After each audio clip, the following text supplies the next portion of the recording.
সূরা আলে ইমরানে আল্লাহ জানিয়েছেন ওয়ালা তাহিনু ওয়ালা তাহজানু ওয়া আনতুমুল আ'লাউনা ইন কুনতুম মুমিনিন। কোনো ভয় নেই, কোনো চিন্তা নেই, দুশ্চিন্তারও কারণ নেই।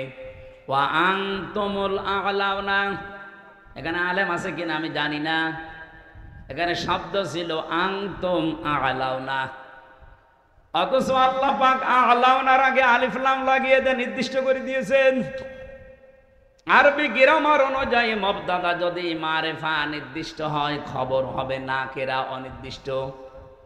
রব্বুল আলামিন এখানে খবর যেটা নাকেরা অনির্দিষ্ট সেইটাও মারিফা নির্দিষ্ট বানিয়ে দিলেন। খবর যদি কোনো সময় মারিফা হয়ে যায় ফিদুল হাসরা, হসরের ফায়দা দেয়। বাংলা অর্থ দাঁড়ায় হবে, শুধু হবে না, শেষে হর্ষাই লাগাতে হবে।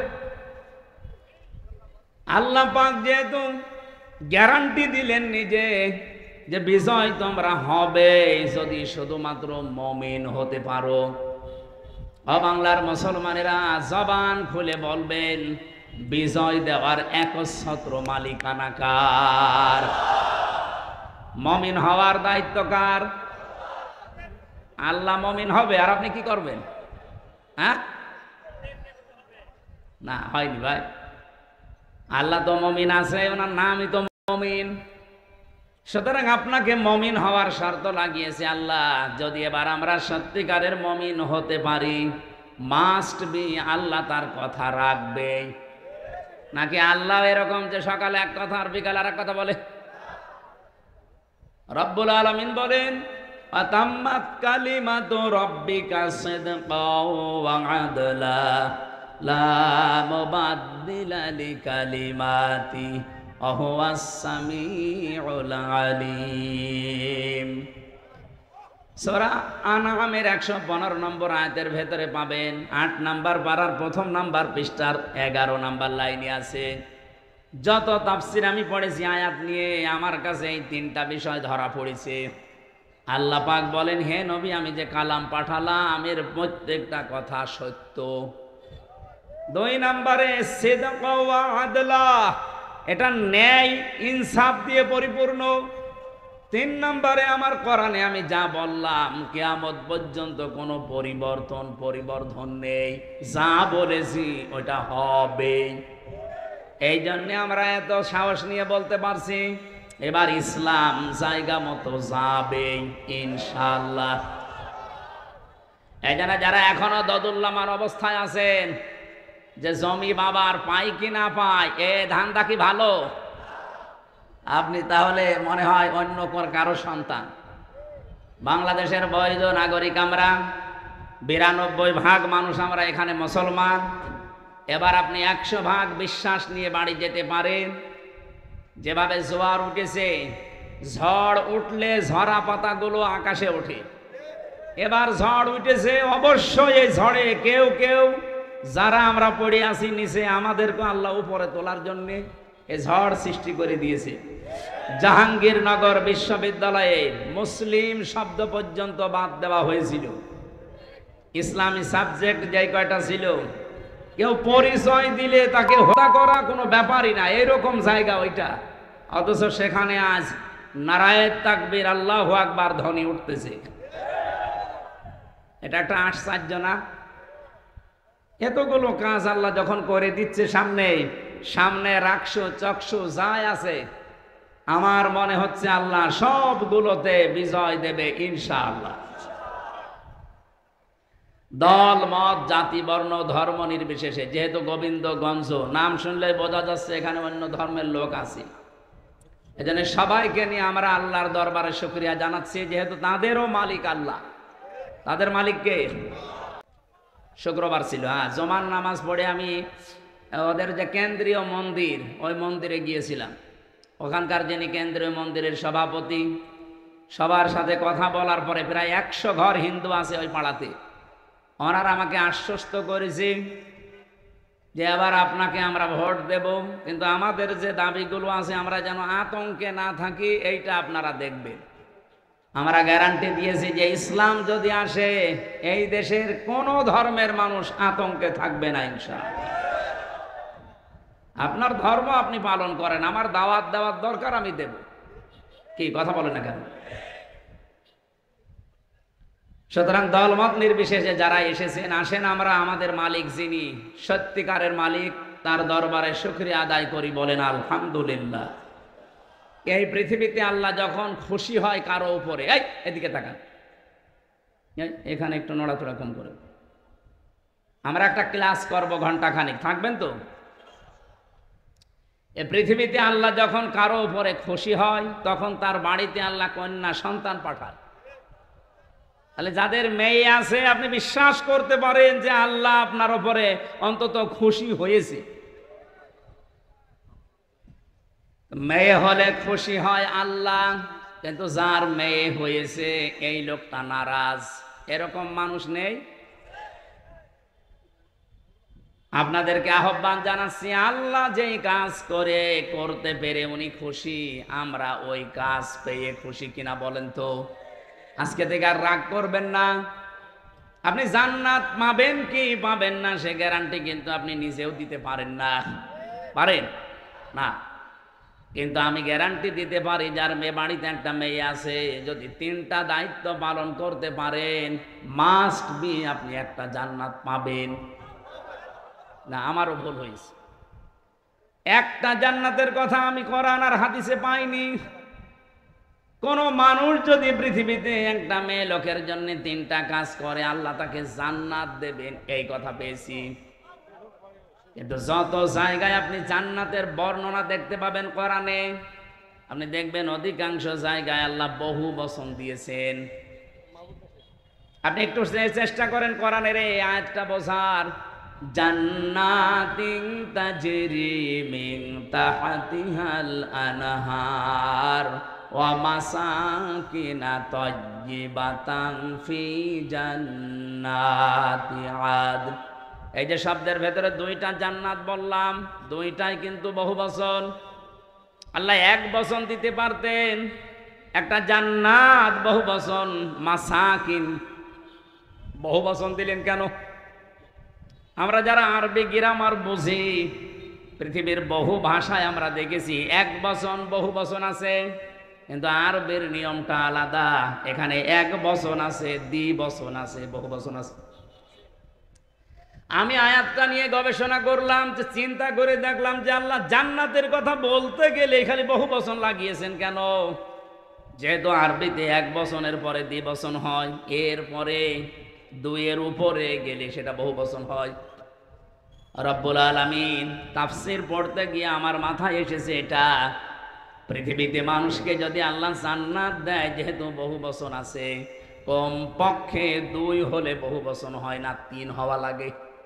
কথা বলেন না কেন? তাহলে আপনি যদি জান্নাত একটা পান, কম পক্ষে 3টা জান্নাত পাবেন। আমার কথা মনে হয় বোঝেননি। আপনাকে আল্লাহ জান্নাত দেওয়ার ওয়াদা দিয়েছেন নবীজির মাধ্যমে, একটা মেয়ে হলে জান্নাত দেবে। তাহলে একটা জান্নাত হচ্ছে, তার মানে কয়টা বলেন? হাদিসের ভাষায় একটা জান্নাতও যদি আল্লাহ দেয় এই পৃথিবীর 10 পৃথিবীর সমান, তাহলে 3টা দিলে এগুলো তো সব হাওয়ায় ঘুরছে। এই বিশ্বাসটা আপনাকে তৈরি করা লাগবে মুমিন হিসাবে। তাহলে একটা মেয়ে হলে কমপক্ষে আপনি 30টা জান্নাতের মালিক হবেন, এই দুনিয়ার পরিমাণ। জোরে বলেন সুবহানাল্লাহ। কিন্তু কাজ করা লাগবে এই মেয়ে লোকের জন্য কয়টা? 3টা। 1 নম্বরে আপনি খুশি হয়ে তাকে আদর যত্ন দেবেন, ভালোবাসবেন। 2 নম্বরে তাকে দিন শেখাবেন। 3 নম্বরে সৎ পাত্র দেখে পাত্রস্থ করবেন। হ্যাঁ, আমি দেখেছি বাংলাদেশের বহু বাবা মা গার্জিয়ান 3টার হয়তো 1টা করে, বাকি 2টা অধিকাংশ পিতা মাতায় করতে চায় না। আর সন্তান হলে অনেক খুশি, ওর পেছনে খরচ করে, ভালোবাসা দেয়, মহাব্বত দেখায়, কিন্তু 2 নম্বরে তাকে দিন শিক্ষা দেওয়া লাগবে। এইটার বেলায় অনেকেই উদাসীন, গাফেল। এমনকি এখন যিনি দায়িত্বে আছেন উনি কিন্তু 2 নবীর নাম নিয়ে বসে আছেন, ডক্টর মোহাম্মদ ইউনুস। কয় নবী? মোহাম্মদ একটা, ইউনুস একটা। অথচ যে কয়েকদিন আগে 1 থেকে 5 পর্যন্ত 1 থেকে 5 পর্যন্ত প্রাইমারিতে শিক্ষক নিয়োগ দেওয়া হয়েছে গানের। কথা বলছেন না কেন? শরীর চর্চার। আপনি একজন মুসলমান 2 নবীর নাম নিয়ে বসে আছেন চেয়ারে। 92% মুসলমানের দেশে আপনি নাচের মাস্টার নিলেন, শরীর চর্চার মাস্টার নিলেন, গানের মাস্টার নিলেন, একটা আলেমকে দিয়ে কোরআন শিক্ষার মাস্টার নেওয়া যায়নি? এ দাবি আমরা জানাচ্ছি আজকে। সারা বাংলাদেশের মুসলমানদের এবং মানুষের একই দাবি যে আপনি যেহেতু ফেব্রুয়ারির 12 তারিখে নির্বাচন দিয়ে চলে যাবেন, যান, এমন একটা কাজ করে যান যেহেতু আপনি অমর হয়ে থাকবেন। আমরা মুসলমানের এই দেশে 1 থেকে 5 পর্যন্ত একটা ধর্মীয় শিক্ষা চাই না? চাই না? কারা চান দেখে? লিল্লাহে তাকবীর। এই দেখেন তো হাত তুলেছে কিনা?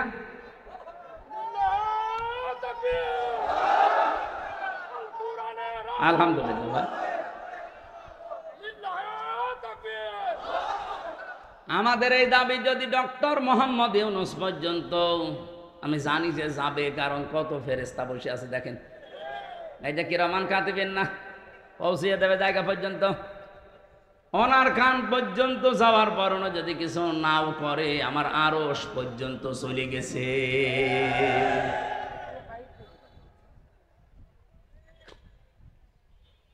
হযরতে ইব্রাহিমের পক্ষে একটা ব্যাঙ ছিল, শুধু পেশাব করেছিল।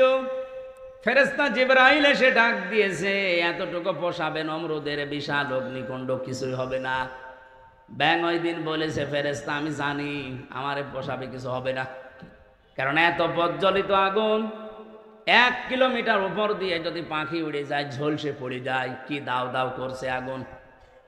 সেখানে আমি এত দূর থেকে শুধু পেশাব করছি, আমি জানি কিছু হবে না। কিন্তু আমার মালিক আল্লাহকে দেখাতে চায় যে আমি নবী ইব্রাহিমের পক্ষে আছি, নমরুদের বিপক্ষে আছি। আল্লাহ তার এই কথাটা এত বেশি পছন্দ করেছিলেন, ওই দিন থেকে আইন পাশ হয়ে গেছে, কিয়ামত পর্যন্ত যত ব্যাঙ দুনিয়ায় আসবে, ব্যাঙের পোষা পাক। শুধু ইব্রাহিম নবীর পক্ষে থাকার কারণে ব্যাঙের পোশাক যদি পাক হয়ে যেতে পারে, আমরা যে আজকে কোরআনের পক্ষে শুধু হাত তুলে জানান দিয়েছি, কিয়ামতের দিন এটা যেন নাজাতের ওসিলা হয়ে যায়। গাইবান্ধাবাসী, কন্যা সন্তান হলে প্রথম আপনার দায়িত্ব ভালোবাসা। আপনি খুশি হয়ে ভালোবাসবেন, তাকে মহব্বত করবেন। 2 নম্বরে দিনের শিক্ষা দেওয়া। কিন্তু সে পরিবেশটা যদি নষ্ট করে দেওয়া হয়, তো শিক্ষা দেব কোথায়? সবাই তো আর মাদ্রাসায় ছেলে মেয়েকে দেয় না। কথা বলছেন না কেন? স্কুলেই দেন। মুসলমানের দেশে স্কুলের সিস্টেমগুলো এই করেন, 1 থেকে 5 পর্যন্ত পড়লেও যেন ইসলামের মৌলিক নিয়ম নীতিগুলো অলরেডি জেনে ফেলে, এরকম ব্যবস্থাটা করে দেন। আর সেইটা এখন কিন্তু সময়।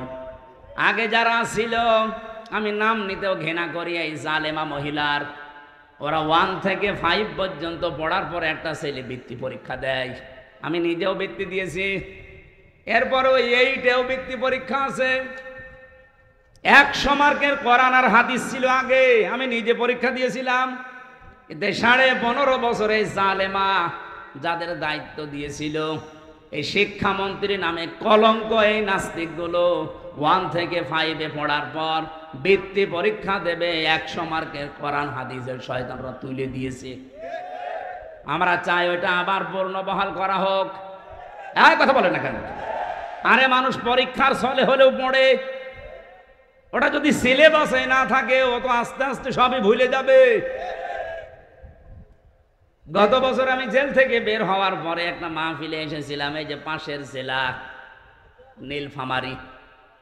নীলফামারীর একটা থানা আছে কিশোরগঞ্জ, ওখানে একটা বৃদ্ধাশ্রম আছে, দেখতে গিয়েছিলাম।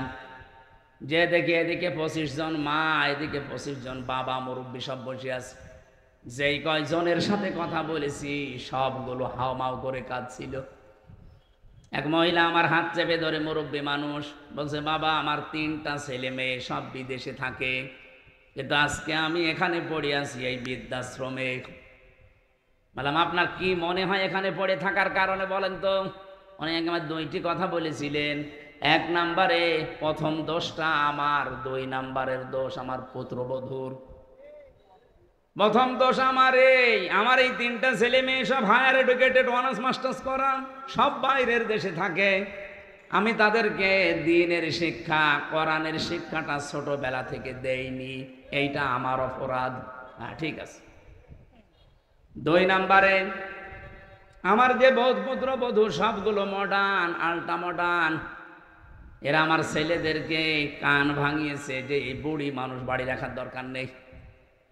শেষ পর্যন্ত তারা তো চলে গেছে, আমারে রেখে গেছে এই বৃদ্ধাশ্রমে। আমি এখন এই যে 24 ঘন্টা কাজ কাম নেই, শুধু পড়তে থাকি, মাঝে মাঝে কোরআন হাদিস ইসলামের ইতিহাস পড়ি। আমি বুঝি এই ছেলেটারও দোষ না, দোষ এখন আমার মনে হচ্ছে। কারণ আল্লাহর কোরআনের যে জ্ঞানটা, ওয়াকাদা রাব্বুকা আল্লা তা'বুদু ইল্লা ইয়্যাহু ওয়া বিল ওয়ালিদাইনি ইহসানা। আল্লাহ বলেন আমি রায় দিলাম, আমি রায় দিয়ে দিলাম, সিদ্ধান্ত দিলাম, ফায়সালা দিলাম, আমি আল্লাহ লিখে দিলাম, আমি আল্লাহ ছাড়া কারো ইবাদত করা যাবে না। আর তোমাদের মা বাবা যাদের আছে তাদের সাথে ভালো ব্যবহার করা লাগবে। আল্লাহর পরে যাদের স্থান তারা কারা? বলেন বলেন। সেই মা বাবা, তাদেরই তারা স্থান জানে না, কারণ তারা এ বিষয়ে জ্ঞান অর্জন করে নাই। তাদেরকে যেহেতু আমরা শেখাতে পারি না, এই জন্য প্রথম দোষটাই আমার। আমরা আশা করব যারা দায়িত্বে আছেন আপনারাও মুরব্বী হবেন। আপনাদের আগামী প্রজন্ম যদি বৃদ্ধাশ্রমে আপনাদের রেখে না আসে, আল্লাহর পরে আপনার স্থান এটা যদি না জানে, আপনাদের কপালেও আসতেছে। যেন আমার মনে হয় এই মুহূর্তে 1 থেকে 5 পর্যন্ত এমন সিস্টেম করা দরকার, মানুষ যেন হাফ আলেম হয়ে যায়। এ দাবি কি শুধু আমার একার না সবার? মেয়েটার জন্য 3 নম্বরে আপনি সৎ পাত্র দেখবেন। আজ মেয়ের বাবা যারা, অনেকে সৎ পাত্র দেখে না, দেখে যে এই ছেলের মাল আছে কিনা, নাকি এ ছেলে এসব নেই। বলেন তো, নবীজি তার 4টা মেয়ে বিয়ে দিয়েছিলেন, সবচাইতে আদরের যেটা ফাতেমা তো জহরা। কত ধনী এই মানুষের সন্তান বিয়ের প্রস্তাব দিয়েছে, বিশ্বনবী বলেন না। উনি যদি চিন্তা করতেন যে ধনী মানুষের কাছে দিলে আমার মেয়ে সুখে থাকবে, মক্কার বহু ধনাঢ্য মানুষেরা তাদের প্রস্তাব দিয়েছিল, একটাতেও রাজি হয়নি। এমন একটা মানুষের সাথে নবীজি রাজি হয়েছেন যার নিজের বাড়ি বলেও ছিল না, নবীর বাড়িতে থাকতো। এজন্য সৎ পাত্র হওয়া লাগবে। আমি ঝিনাইদহে একটা বাড়িতে অনুষ্ঠানে ছিলাম, আমাকে চা দিল, কাপ দিয়েছে স্যার, কিন্তু পিরিচ দেয়নি। অথচ লোকটা টিওনো, আপনি টের পাচ্ছেন? আমি তো হেসে ফেলেছি, জ্ঞানী মানুষ তো বুঝে ফেলেছে। আমার দিকে তাকিয়ে বলছে, হুজুর আপনি কেন হাসলেন? আমি কিন্তু জানি আপনি মনে করছেন আমি টিওনো। আমি একটা থানা, পুরা উপজেলার প্রধান। আমি আপনাকে চা খেতে দিয়েছি, শুধু কাপে পিরিচ দেয়নি নিচে, আপনি হাসলেন। বাস্তবতা এইটা, গত পরশু দিন এই পিরিচটা ভেঙে গেছে, কাপটা নিচের যেটা। আমি ইচ্ছা করলে কিনতে পারতাম, এরকম 1000টা পিরিচ কিনতে পারতাম। গতকালকেও আমার অফিসে একটা বিশাল বান্ডিল এসেছিল, শুধু সই করতে বাকি। সই করে দিলে ওই 8 লাখ টাকা আমি পেয়ে যেতাম। এইরকম পিরিচ 1000টা কিনতে পারতাম। সেই ছোটবেলায় আমি আমার মায়ের কাছে, মাওলানার কাছে, উস্তাদের কাছে আমি শিখেছি যে ঘুষ খাওয়া এটা হারাম। ওই দিন থেকে এই পর্যায় পর্যন্ত আমি আজও কোনো ঘুষ খাইনি। এত কষ্টের জীবন যাপনে আছে, এই যে অন্যায় অবৈধটা আমার সমর্থ থাকার পরও আমি করি নাই। এই জন্য আল্লাহ অন্য দিক থেকে আমারে পুষিয়ে দিয়েছে। রব্বুল আলামিন আমার স্ত্রীকে বানিয়েছে আমার মন মতো আল্লাহওয়ালা, আমার সন্তানগুলো ঠিক আল্লাহ ওইভাবেই মন তৈরি করে দিয়েছে, যতটুকু দেওয়া হয় অতটুকুতেই তারা আত্মতুষ্টি আত্মতৃপ্তিতে আছে। আপনি যদি হারাম ইনকাম করেন, আপনার স্ত্রী আপনার সন্তানাদের মন ও আল্লাহ ঠিক ওই রকম করে দেবে। কি কথা বলছেন? এটাকে আমি বানালাম। সূরা তাহা 16 নম্বর পারা 19 নম্বর পৃষ্ঠা 13 নম্বর লাইনের 124 নম্বর আয়াতে এই তথ্যটা আছে। অমান আ'রাদা আন যিকরি ফাইন্না লাহু মাঈশাতান দনকা ওয়া নাহশুরুহু ইয়াউমাল কিয়ামাতি আ'মা। রব্বুল আলামিন বলেন, আমার বিধান বাদ দিয়ে যারা ইনকাম করবে, বলেন তো ঘুষ খাওয়া এটা আল্লাহর বিধানে আছে? হ্যাঁ বলেন বলেন। আল্লাহর বিধানের বাইরে যারা উপায় করে ইনকাম করে, চর্ম চোখে দেখতে মনে হয় যে বিশাল সম্পদের মালিক হয়ে যাচ্ছে, আল্লাহ বলেন আমি দঙ্কা করে দেই, ওর জীবনের এই উন্নতিতে কোনো বরকত থাকে না। হ্যাঁ, হয়তো প্রতিদিন 2 লাখ টাকা করে আসবে ঠিক, কিন্তু 2.5 লাখ টাকা চলে যাবে এরকম রাস্তা বানিয়ে দেব। আসবে প্রতিদিন বৈধ অবৈধ ভাবে 2 লাখ করে, যাবে প্রতিদিন কত? লাভ হচ্ছে না লস হচ্ছে? এটা তো একটা গেল। সবচাইতে বড় বিষয়, আমি ওর অন্তর থেকে শান্তি তুলে নেব। এই দঙ্কা শব্দের ব্যাখ্যা হচ্ছে ওর জীবনের কোনো কিছুতে আমি শান্তি রাখবো না। ওর বউ চলবে ওর অবাধ্য হয়ে, সন্তান আদিগুলো নষ্ট হয়ে যাবে, কারণ এই প্রভাব পড়বে। হারাম ইনকাম করে যা খাওয়াচ্ছেন এই সন্তানগুলো হারাম হয়ে যাবে। এতটুকু আল্লাহ যদি শেষ করে দিতেন আয়াতি পড়তাম না। এর পরেরটা আরো ঝামেলা। ওয়া নাহশুরুহু ইয়াউমাল কিয়ামাতি আ'মা। কিয়ামতের দিন ওকে যখন তুলবো, ওর চোখ থাকবে না, অন্ধ হয়ে উঠবে। আমি আল্লাহর সামনে দাঁড়িয়ে বলবে, ক্বালা রাব্বি লিমা হাসারতানি আ'মা। হে আল্লাহ, আমার তো চোখ ছিল, আমি অন্ধ কেন? রব্বুল আলামিন এবারে মানে কঠিন কথা জানালেন যে আমি ওকে সঙ্গে সঙ্গে ধমক দেব। ক্বালা কাযালিকা আতাতকা আয়াতুনা ফানাসিতাহা। তোর সামনে আমার আয়াতগুলো এইভাবেই তেলাওয়াত হতো। হাজার হাজার আলেম ওলামা নবী রাসূলরা তোকে এইভাবে শুনিয়েছে। আমার আয়াতগুলো শোনার পরে এভাবে না শোনার ভান করেছিলি, জানার পরে যেভাবে না জানার ভান করতিস, যেভাবে ভুলে গিয়েছিলি জানার পরে, আজকে তোরে আমি আল্লাহ ভুলে গেলাম। তুই যে আমার বান্দা ছিলি, তুই যে আমার বান্দি ছিলি, কোনোদিন আমার এই জবানে তোর নাম আমি আর উচ্চারণ করব না। বলেন নাউজুবিল্লাহ। ও গাইবান্ধাবাসী, কিয়ামতের দিন যদি আল্লাহ আমাকে না ডাকে, আমার নাম ধরে তার জবানে, আপনার নাম ধরে যদি কিয়ামতে আল্লাহর ডাক না দেয় যে তোর নাম আর কোনোদিন উচ্চারণ হবে না, যা। নিজের নাম উচ্চারণ না হলে কেমন লাগে আপনি জানেন? আমি যখন আয়না ঘরে ছিলাম, মাটির নিচে আমি নিজে দেখেছি, মাটির নিচের ওই দেওয়ালে লেখা আছে। কেউ কেউ এই নখ দিয়ে বড় বড় নখ হয়ে যায়, খুশিয়ে খুশিয়ে দেওয়ালের সাথে লিখেছে যে ভাইরা, এই যে নাম্বার লিখেছি, কেউ যদি বাইরে যেতে পারেন এই নাম্বারে যাবেন, যে এই নামের মানুষটা আজও বেশি আছে। মানুষটা পড়ে আছে আজ 8 বছর 10 বছর 14 বছর পড়ে আছে, কেউ জানে না। আমার সাথে যারা ছিল 7 বছরের মানুষ আমি পেয়েছি, পাগলের মতো হয়ে গেছে, এত বড় বড় চুল। তার মানে 6 মাস 1 বছর পরে তাদের চুল কেটে দেয় কোনো কায়দায়। আমি তো অল্প দিন ছিলাম, এই জন্য আমার অত কিছু হয়নি। ওর নাম যে কি, লোকটা নিজের নাম পর্যন্ত ভুলে যায়, কারণ কেউ তারে ডাকে না। নিজের নামই দুনিয়ার এই জমিনে কেউ না ডাকলে কত আফসোস লাগে, কত দুঃখ লাগে, কত কষ্ট লাগে নিজের ভেতরে। আল্লাহ পাক বলেন, কিয়ামতের দিন তোর নাম আমি আমার মুখ দিয়ে আর কোনো দিন উচ্চারণ করব না। তুই যে আমার বান্দা ছিলি, তোকে আমি বানিয়েছিলাম, আমি ওটা ভুলে যাব। এই আয়াতটা পড়ার পরে আমার সবচাইতে বেশি টেনশন হয়, ওয়াকাযালিকা লিয়াউমা তুনসা দিয়েছেন আল্লাহ, জীবনেও আপনার নাম আর উচ্চারণ হবে না, ওই শেষ। আমার তো মনে হয় এরকম বহু মানুষ দুনিয়াতে আমরা আছি যারা আল্লাহর বিধানকে বাদ দিয়ে এই পৃথিবীতে উপায়, ইনকাম এগুলো করছি, দেদারছে আশা করছি এই মাইকের আওয়াজ শোনার পরে এই মানুষগুলোর জীবন থামবে। আল্লাহ যেন তৌফিক দাও মানুষকে, বলেন আমিন।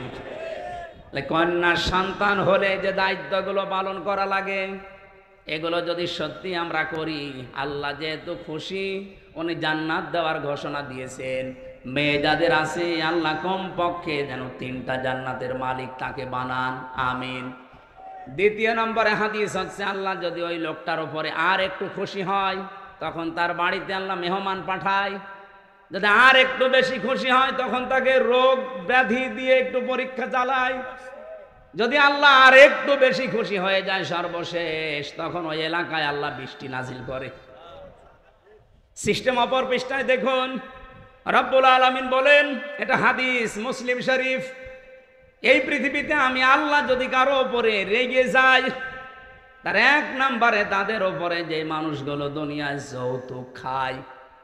এদেশে তো যৌতুক নেই। যৌতুক এটা মানবতার সাথে মহা কৌতুক। আমি এ কোরআন হাতে নিয়ে গ্যারান্টি দিতে পারি, এবার যদি ইসলাম যায়, বারবার তো মেয়ে লোককে আমরা পাঠিয়েছি, 2 মহিলা এটার একটাও করে নাই। ইসলাম যদি এবার যায়, সর্বপ্রথম যৌতুক নামে এই কৌতুককে ঝাঁটা পিটা করে বিদায় করা হবে।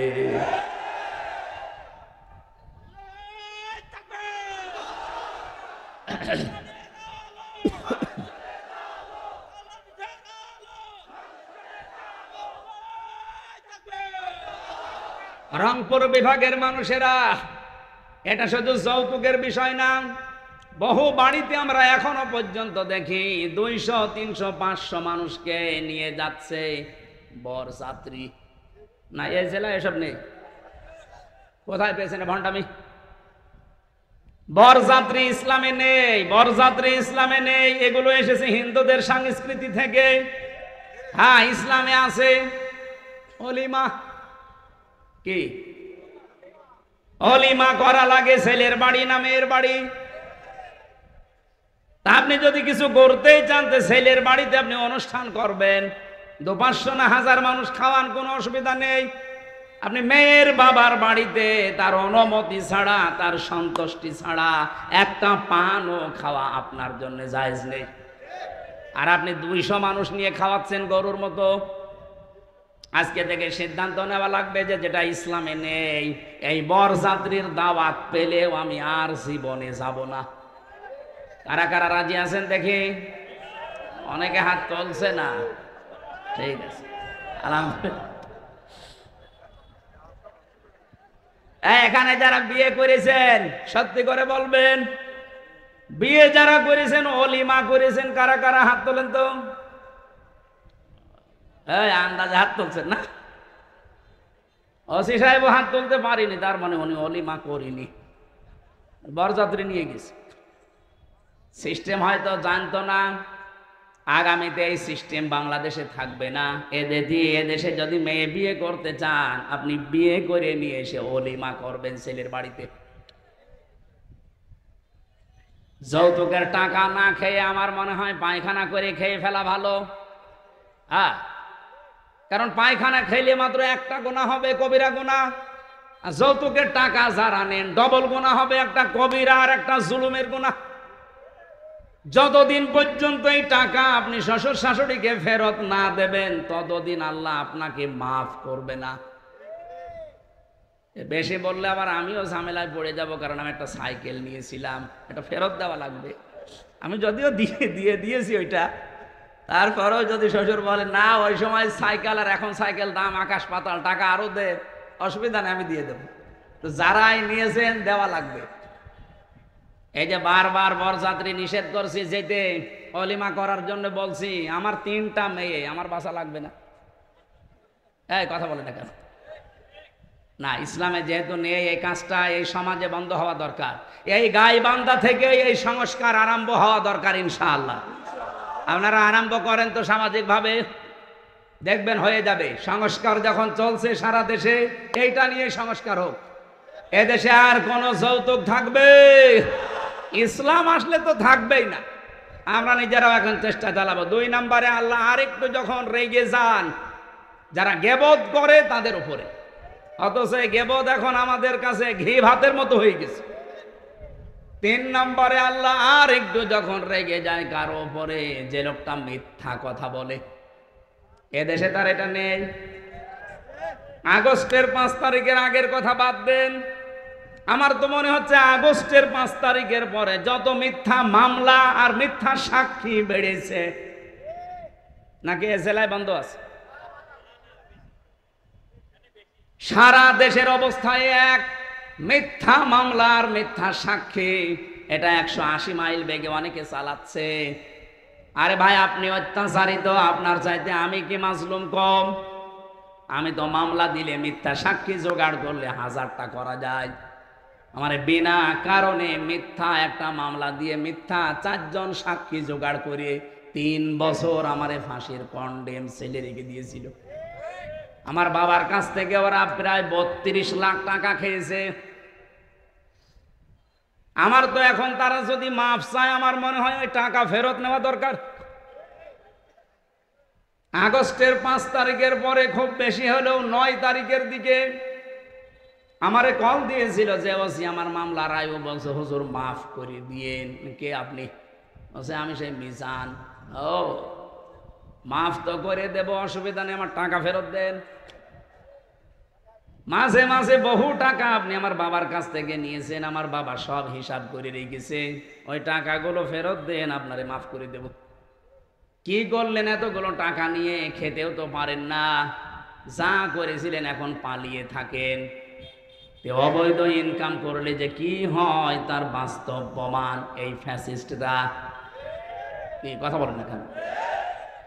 কিছুদিন আগে আমি সিঙ্গাপুরে ছিলাম, মালয়েশিয়া, 2টা রাষ্ট্র যেহেতু পাশাপাশি, যে হোটেলে উঠেছিলাম নিচতলায় নেমে দেখি 2 জন বসে বসে চা খাচ্ছে আর মুখ নিচু করে আছে।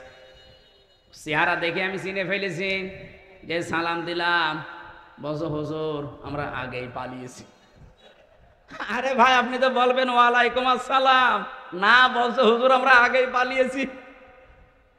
3 তারিখে ভাব দেখলাম যে ভালো না, এই জন্য রাতে টিকিট কেটে চলে এসেছি। আমি ওই সময় ওনারে বলেছিলাম আপনি পালালেন কেন? আপনার না 620টা বাড়ি? কত? 620টা বাড়ি ওই লোকটার। ওরা সাহেব পাড়া বানিয়েছে মালয়েশিয়ায়, সিঙ্গাপুরে ফ্ল্যাট নিয়েছে, কানাডায় ওরা বানিয়েছে, লন্ডনে বানিয়েছে বেগম পাড়া, বিভিন্ন দেশে তো আছেই, বাংলাদেশেও বহু জায়গায় তাদের বাড়ি। আল জাজিরা রিপোর্ট দিয়েছে ওই লোকটার বাড়ির সংখ্যা 620টা। আল্লাহর কি ইশারায় একটা বাড়িতেও থাকতে পারে না, হোটেলে থাকে। আমি বললাম আপনি বাইরে বের হতে পারেন না, সব সময় এখানে পড়ে থাকেন। হুজুর বাইরে যাব, কোন আশায় যাব? 20 লাখ বাঙালি থাকে মালয়েশিয়া, আমারে যদি দেখতে পায় পিটিয়ে ভর্তা বানিয়ে ফেলবে, এই জন্য বাইরে যায় না, খালি এখানে আর নিচতলায় আসি মাঝে মাঝে চা খাওয়ার জন্যে। আপনি দোয়া করেন। আমি বললাম দোয়া আপনার জন্য আসবে? আপনি যা করেছেন আপনার জন্য দোয়া আসবে। এই জন্য জালেমদের পরিণতি কি হয়েছে এটা দেখার পরেও যদি এখনো কারো হুঁশ না হয়, আমার মনে হয় এরা যেন নেপালের দিকে তাকায়। দেখেন না মন্ত্রীদেরকে নদীর ভেতরে চুবাচ্ছে, এখন আরম্ভ হয়েছে মোদির ওখানে। বাংলাদেশ থেকে মনে হচ্ছে সারা বিশ্ব শিখে ফেলেছে। অবৈধভাবে কেউ আর আগামীতে টিকে থাকার চেষ্টা করবেন না, জীবনেও পারবেন না, কারণ সে ভুল এদেশের মানুষের ভেঙে গেছে। এক কথা বলে না কেন? এই দেশ থেকে শিক্ষা নিয়েছে সিরিয়া, এই দেশ থেকে শিক্ষা নিয়েছে নেপাল, এই দেশ থেকে শিক্ষা নিয়েছে দাদারা। দেখেন কি হয় দাদার। আমার তো মনে হয় কোরআন হাদিস পড়ে যতটুকু পেয়েছি, মোদির করুণ পরিণতি হবে এই কারণে শয়তান আল্লাহর ঘর টুকরা টুকরা করেছে। আল্লাহর কত ঘর সে ভেঙেছে বলেন তো। আল্লাহর ঘরের ইট পাথর খোলে নাই, ওর কপালে লাগিয়েছে এটা। দেখেন কি টুকরা টুকরা হয়। আল্লাহ পাক বলেন ইন্নাহুম ইয়াকিদুনা কাইদা ওয়া আকিদু কাইদা ফামাহিলিল কাফিরিনা আমহিলুহুম রুয়াইদা। পৃথিবীর মানুষেরা বিভিন্ন ষড়যন্ত্র চক্রান্ত করে, তখন আমি ঢিল দেই। ঢিল দিতে দিতে এমন পর্যায়ে পৌঁছায়, ও জায়গায় যাবার পরে ওর আর ফিরে আসার কায়দা থাকে না। যেমন ফেরাউনকে, ওকে আল্লাহ সুযোগ দিয়েছিল, ওই সময়ও যদি নদীর পাশে থেকে ফিরে আসতো তাও বেঁচে থাকতো, অন্তত এই করুণ পরিণতি হইতো না। ওর বৃদ্ধি এত বেড়েছিল, ফেরেশতা জিবরাইলকে আমার আল্লাহ একটা ঘোড়া দিয়ে পাঠিয়ে দিয়েছিলেন, মেয়ে ঘোড়া, মাদি ঘোড়া। ফেরাউন যেটা চড়েছিল ওটা টাট্টো ঘোড়া। ওর সামনে যখন এসে লাফ দিয়েছে, এই পুরুষ মানুষের মতো এই ঘোড়াও দিয়েছে লাফ। মাঝখানে যাবার পরে যেভাবে করেন পরিণতি আপনারা বিভিন্ন তাফসিরে শুনেছেন। রব্বুল আলামিন বলেন মানুষ অন্যায় করতে করতে যখন দেওয়াল পর্যন্ত চলে যায়, ওকে আর ফিরে আসার সম্ভাবনা থাকে না। এজন্য আমাদের যখন সময় আছে, এই মিথ্যা মামলা, মিথ্যা কেস থেকে, মিথ্যা সাক্ষী থেকে যদি আগামীতে এই বাংলাদেশে বাঁচতে চান, দলমত দেখা যাবে না, সবাই মিলে ইসলামকে সংসদে পাঠাতে হবে। সবাইকে আহ্বান জানাচ্ছি, আসেন ইসলামকে পাঠান। আপনিও নিরাপদে থাকতে পারবেন, আমিও নিরাপদে থাকতে পারবো। গোবিন্দচন্দ্র পরামানিক, রাজবাড়ি বাড়ি, উনি সারা বাংলাদেশের হিন্দু মহাজোটের মহাসচিব। সেদিন ঢাকাতে আমারে বলছিল, মাওলানা জামাত ইসলামী বাংলাদেশ যদি এবার রাষ্ট্রে আসে, আমার বিশ্বাস দেশের সব ধর্মের মানুষেরা নিরাপদে থাকতে পারবে। এটা হিন্দু মানুষের কথা বুঝে ফেললো, আর আপনার বুঝে আসে না। আপনি কোন ধান্দায় আছেন? ইসলাম না আসলে 54 বছর কি হয়েছে আপনি দেখেন না। কেউ কেউ চ্যাম্পিয়ন হয় দুর্নীতিতে, আর কেউ কেউ 15.5 বছরে কি করলো নিজের চোখের সামনে। আমার আজ 33 বছর বয়স, 92 সালে আমার জন্ম। সেই হিসাবে আমি 33 বছরের ভেতরে 18 বছর থেকে যদি আমি ভোট দিতে আরম্ভ করতাম, 3 বার ভোট দিতে পারতাম, একবারও পারি নাই। তাহলে আগামীতে আমার একটা আশা, একটা শখ যে একটু ভোট দেব, সেটাও দেখছি অনেকে এখন বন্ধ করার রাস্তায় আছে। এই কথা বলেন না কেন? আপনি বলেন ডাকসুর মতো কয়েকটা ছাত্র, মাত্র 11,000, এই রেজাল্ট দিতে আপনার 3 দিন লাগে। কোন কারণে? আপনি যদি এত অ্যানালগ হয়ে থাকে, ডিজিটাল বাংলাদেশে আপনার মতো মানুষ বেশি হওয়ার দরকার নেই। আপনিও পথ ছেড়ে দিয়ে ভিক্ষা করে খান।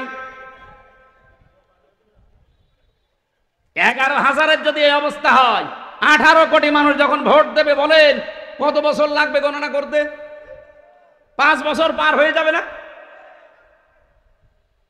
এজন্য এই পদ্ধতি যদি অব্যাহত রাখেন আপনারা, আগামীতে কোনো নির্বাচনই আর বাংলাদেশের মানুষ মেনেও নেবে না, দেবেও না।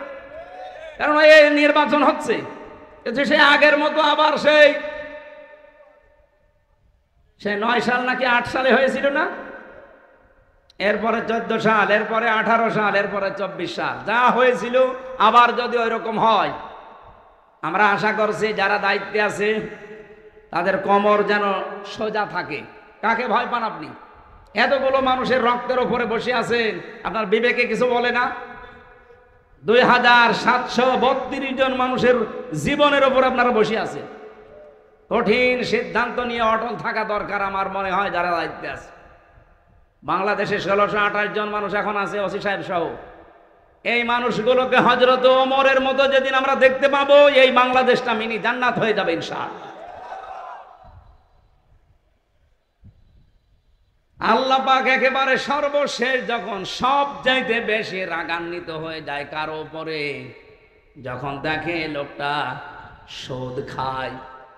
এদেশে তো সুদ নেই। হ্যাঁ, এদেশে হয়তো ব্যাংকিং ব্যবস্থা যে সুদগুলো অনেকে করেন না, কিন্তু এই যে টাকা ছেড়ে রাখেন, টাকা আসে, 1000 টাকা দিয়ে রাখলে 100 টাকা করে মাসে মাসে বেশি দেয়। এই সিস্টেমে আছেন কারা দেখি তো, বলেন লিল্লাহি তাকবীর। ও এই এলাকায় নেই, আলহামদুলিল্লাহ। যদি কেউ করে থাকেন আশা করছি আপনি এই অন্যায়টা ছেড়ে দেন, নয়তো আপনি নামাজও পড়েন, মায়ের সাথে জিনাও করেন। একটা নিকৃষ্ট শব্দ এটা। সন্তান যত খারাপ হোক, বলেন তো মায়ের সাথে জিনা করা এটা সম্ভব? হ্যাঁ বলেন। অথচ হাদিসে এটা যারা সুদ খায়, 1 টাকা পরিমাণেও যারা সুদ খায়, ওজনে 1 বার 2 বার না, মায়ের সাথে 33 বার জিনা করে। আল্লাহ তুমি আমাদের দেশের মানুষকে এই মহা পাপ থেকে বাঁচাও। আরো জোরে বলেন। তাহলে মুসলিম শরীফের হাদিসের বাক্য ছিল 4টা কাজে আল্লাহ খুশি, আর এই 4টা কাজে আল্লাহ বেজার। যেগুলোতে আল্লাহ খুশি আমাদেরকে এই কাজগুলো দুনিয়ায় করার তৌফিক দেন, যেগুলোতে নারাজ আল্লাহ ছেড়ে দেওয়ার সুযোগ দেন। বলেন আমিন। আমার তেলাওয়াতকৃত আয়াত সূরা আরাফের 26-27 আমরা 2টা আয়াত পড়েছি। আলোচনার বিষয় ছিল মানব জাতিকে শয়তানের প্রথম হামলা এবং তার পদ্ধতি কি ছিল। এই পৃথিবীতে শয়তানের যত টার্গেট, সর্বপ্রথম টার্গেট ছিল এই যে আয়াতে আছে।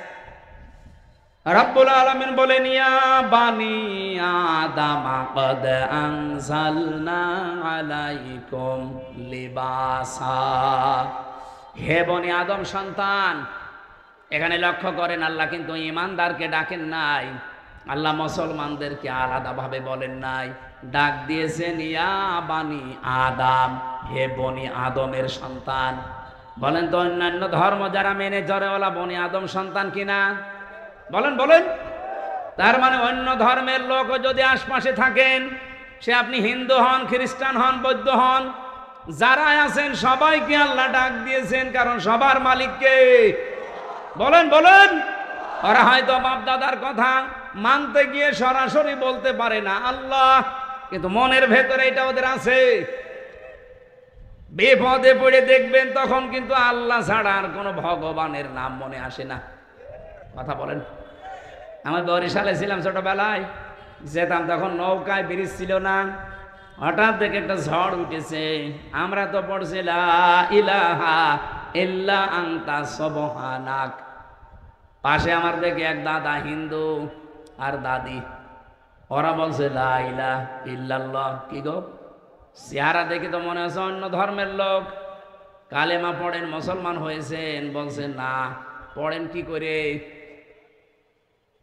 বলছে যে ঝড় উঠেছে এ কালী দুর্গার কাজ না, আল্লাহ লাগবে। মানে সবার মনের ভেতরে আল্লাহ একজন আছে, কিন্তু বাস্তবের খাতিরে অনেকে বলতে পারে না। আল্লাহ যেহেতু সবার মালিক, সবার রব, এই জন্য উনি ডাক দিয়েছেন ইয়া বানি আদম, হে বনি আদমের সন্তানেরা, কদ আনজালনা, অবশ্যই আমি নাজিল করেছি, আলাইকুম, তোমাদের ওপরে, লেবাসা, পোশাক। কি করে এই পোশাক তোমাদের? ইওয়ারি সাওয়াতিকুম রিসা, তোমাদের লজ্জা নিবারণ করে। 2 নম্বরে তোমাদের সৌন্দর্য বৃদ্ধি করে। এই একটু খেয়াল করেন এদিকে। এই জরুরি না হলে উঠেন না তো ভাই। এলাকায় কি বিড়ির ফ্যাক্টরি আছে স্যার? অনেকের বিড়ির নেশা লাগে, তো ওই যশোর এলাকায় গেলে বিড়ি আছে, একটু পরে দেখে উঠে যে বিড়ি খেয়ে আবার আসে, কিন্তু এরা আবার বিড়ি খেতে যাচ্ছে নাকি?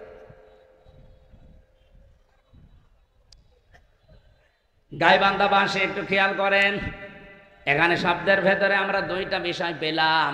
পোশাক আল্লাহ আমাদের কাছে দিয়েছেন, 1 নাম্বার আমাদের লজ্জা যেন নিবারণ হয়।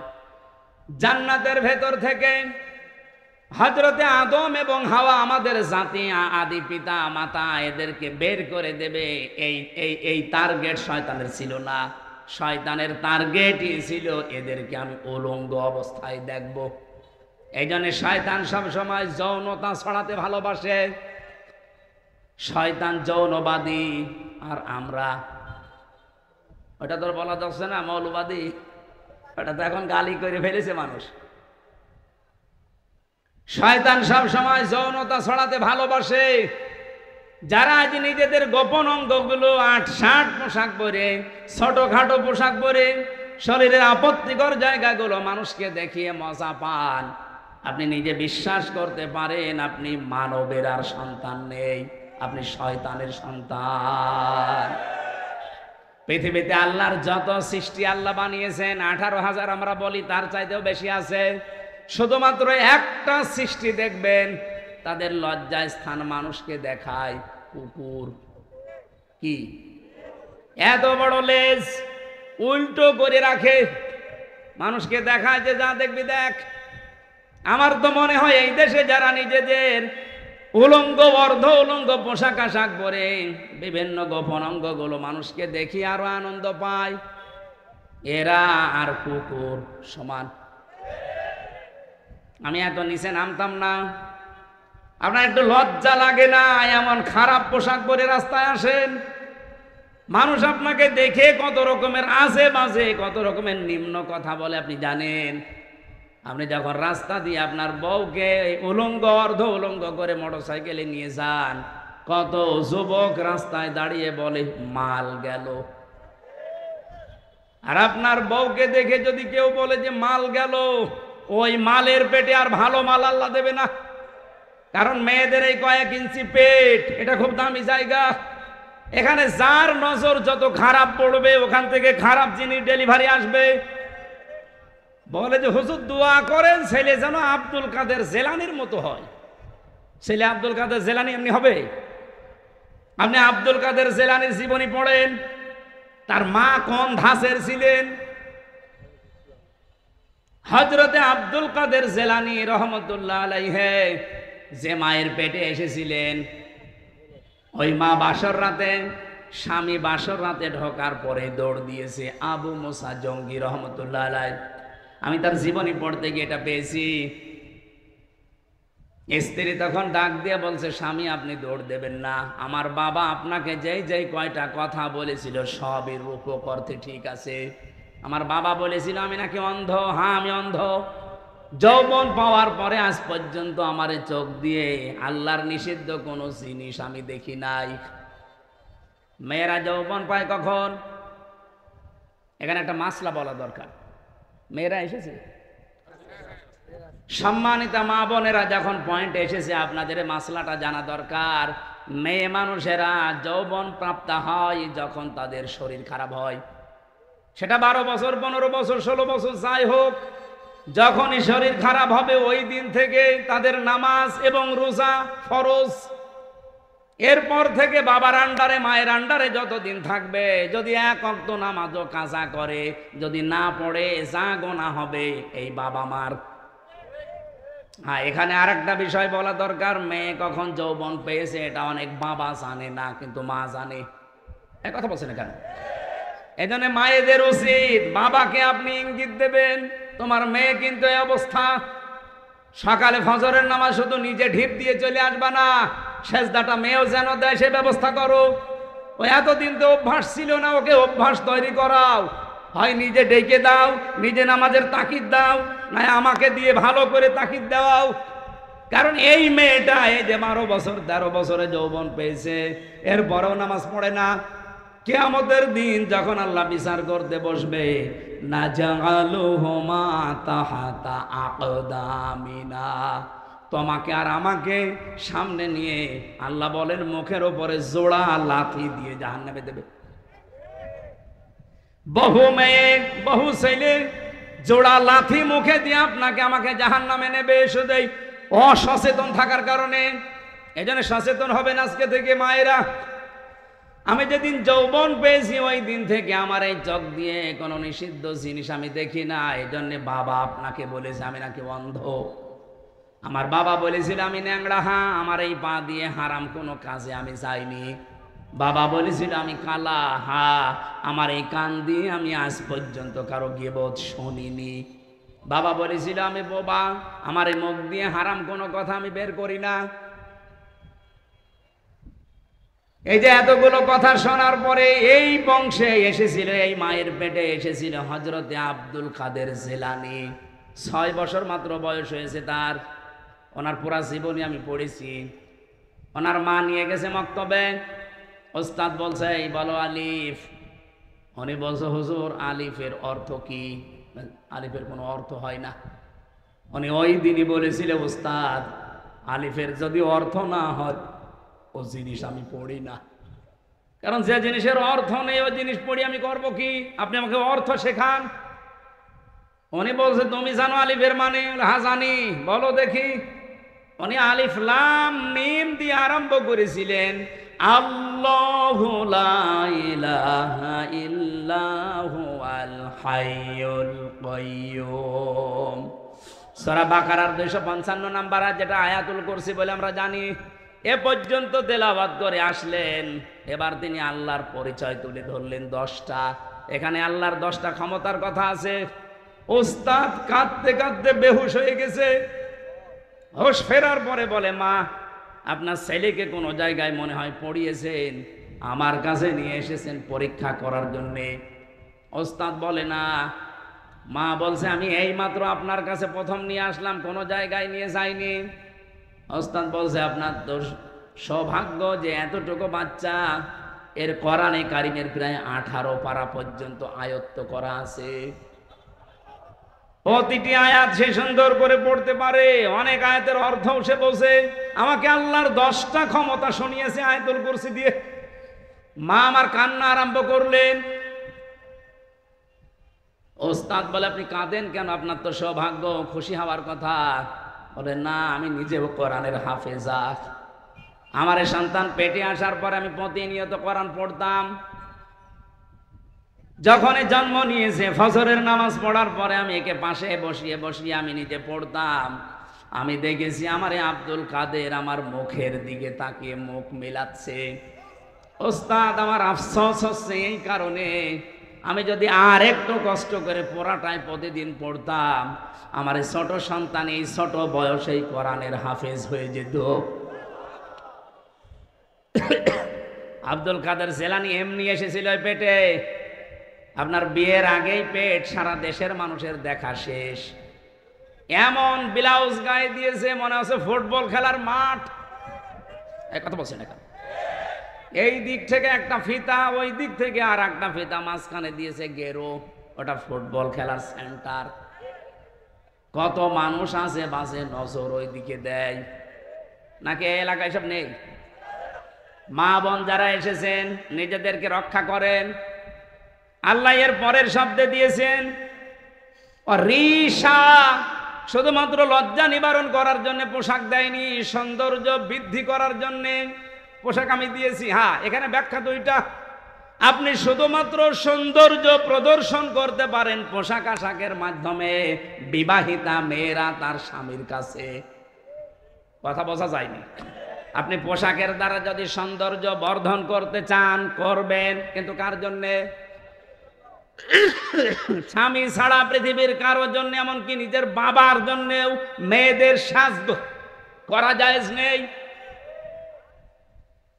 আজকে যে পরকীয়া প্রেম বাড়ে, বহু মানুষকে আমি বলতে শুনেছি হুজুর যেভাবে চাই ওইভাবে করে না। কি?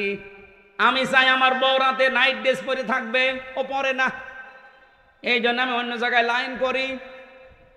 এরকম মানুষ দেশে নেই? এখানে পরকীয়া প্রেম করেন কারা? হাত তোলেন তো দেখি। আলহামদুলিল্লাহ, এই জেলা তো একেবারে মানে মডেল জেলা। কোনো কিছুই নেই, যৌতুক নেই, পরকীয়া প্রেম নেই, ওসি তো খুব আরামে আছে।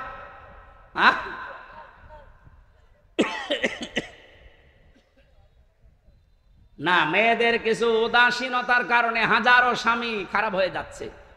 এরা যে কল দিয়ে বলে, একেবারে মিথ্যা হলে তো বলতো না।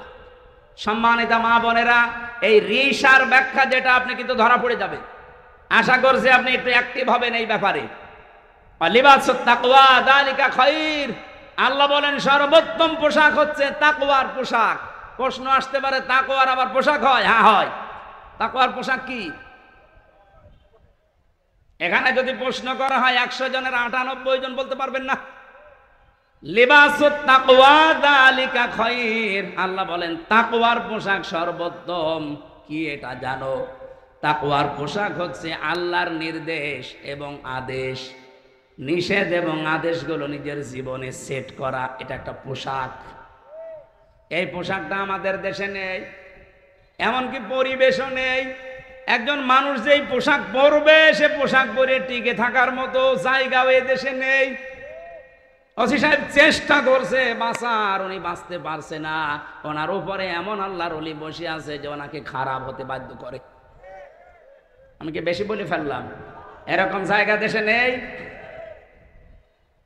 এই জন্য আমাদের একেবারে শুরু থেকে শেষ পর্যন্ত এমন ভাবে তৈরি করা দরকার, আগামীতে ইসলাম দিয়ে আমরা সাজাবো, দুর্নীতির দল বাংলাদেশে থাকবে না ইনশাআল্লাহ।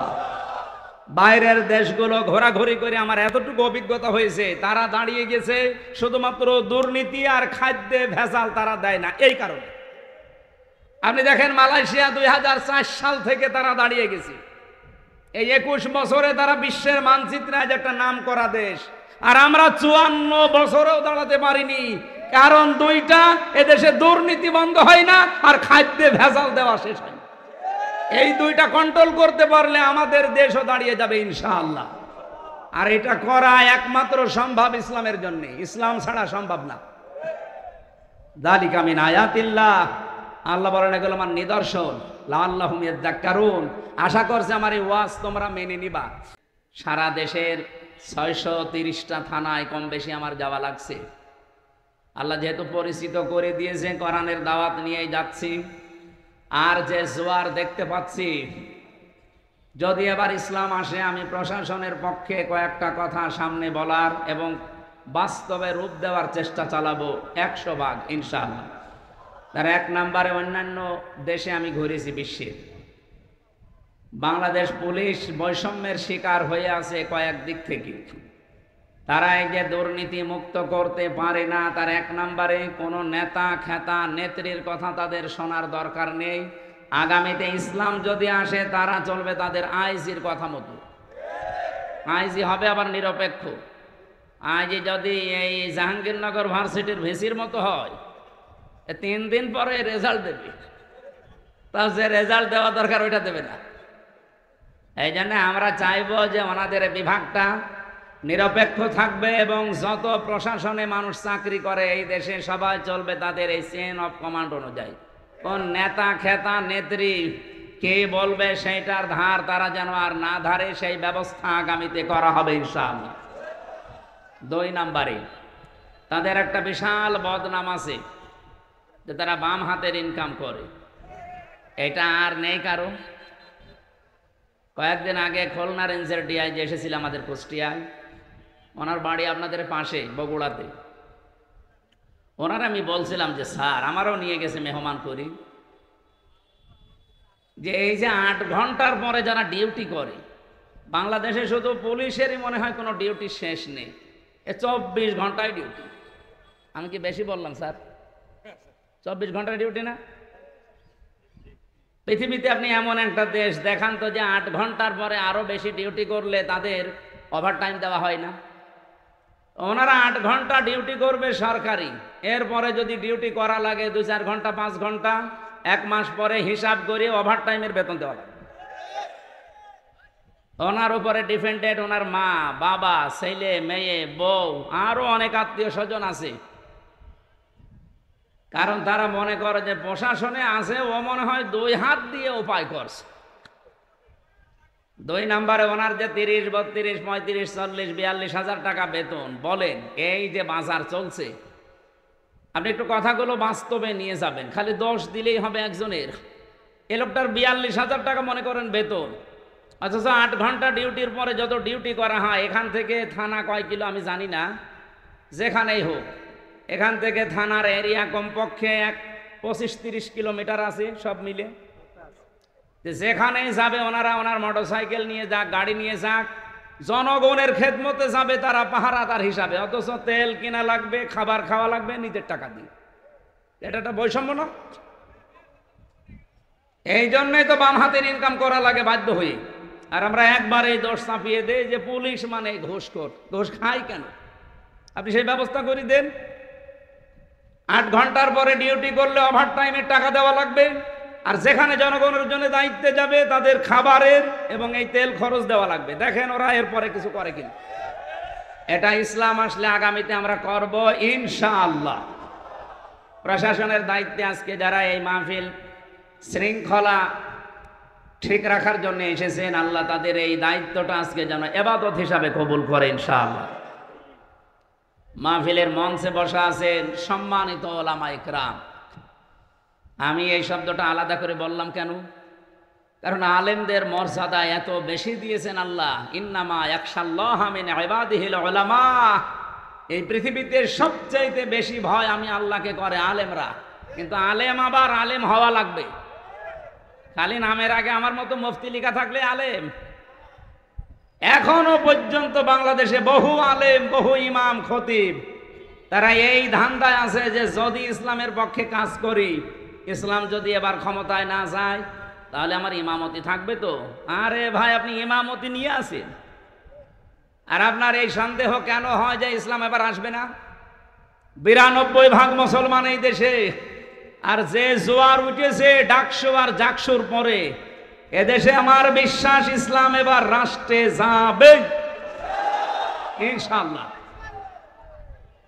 কোন সন্তান মাইক হাতে নিয়ে যদি বলে যে আমার বাবা আর সম্পদ আমি পাই কি না পাই আমার সন্দেহ লাগছে, ওটা কি সন্তান নাকি অন্য কিছু? আরে গ্রামের লোক বলবে না যে আপনি নিজের বাবার সন্তান আপনি পাবেন না, মানে আপনি উত্তরাধিকারী সূত্রে তো পাবেন, অন্য কেউ পাবে? সন্তান এটা বললে যেমন পাগল। যে মানুষগুলোর জ্ঞান আছে, যাদের নামের আগে আমরা আলেম লেখা দেখি, এখনো তারা অ্যাক্টিভ না। তাই আপনি আবার কবে হবেন? যদি ইসলাম এসে যায় আপনি কিন্তু সমস্যায় পড়ে যাবেন। 100% বিশ্বাস করবেন, আমি তো করি এবার ইসলাম এ দেশের রাষ্ট্র ক্ষমতায় আসবে।